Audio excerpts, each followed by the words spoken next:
เ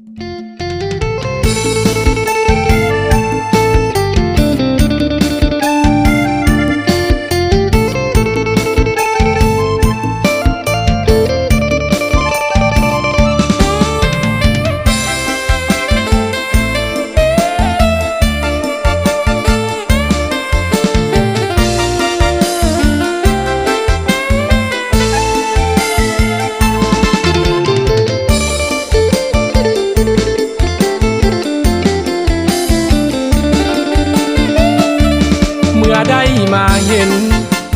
ดินแดนที่งามวิไลเป็นดินแดนที่งามสดใส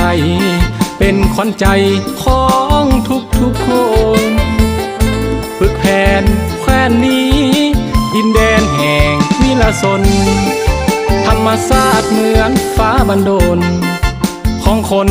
เมืองสังเฮานาอยากให้ได้มาเยี่ยมยามดินแดนแห่งนี้ธรรมศาสตร์ที่มีหลากสีสายนาทีขึ้นสื่อลือซาสายหลักแม่ของนำสังนำตอนสาขาธรรมศาสตร์เหนือพันนาสุขใจหนักหนาเมื่อมาพบเห็นเมืองสังทองขึ้นชื่อบุรุษของศาสตร์มีตำนานยาวเดียละดา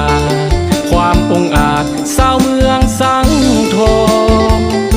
ขึ้นชื่อลือซานามว่าวีรสนสีทองที่เป็นลูกหลานพี่น้องเพื่อนพ้องของปวงประสาก่อนจะจากลาทุกคนขอจงจดจ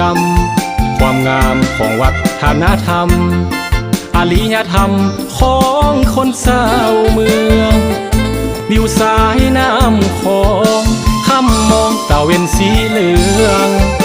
ดอนเจ้าก็งามลือเลืองศักดิ์สิทธิ์หุ่งเฮือง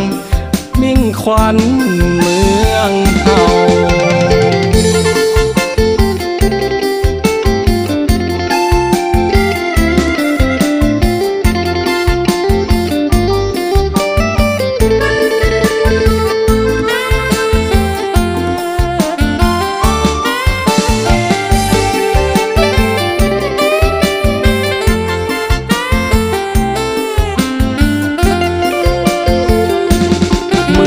สังทอง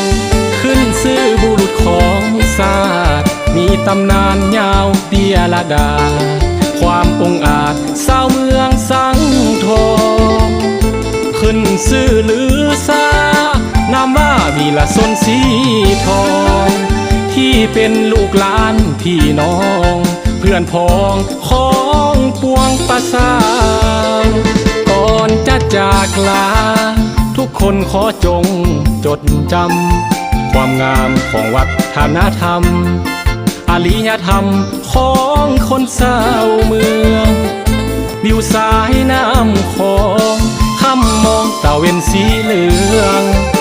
ดอนเจ้าก็งามลือเลืองศักดิ์สิทธิ์หุ่งเฮืองมิ่งขวัญเมืองเฮา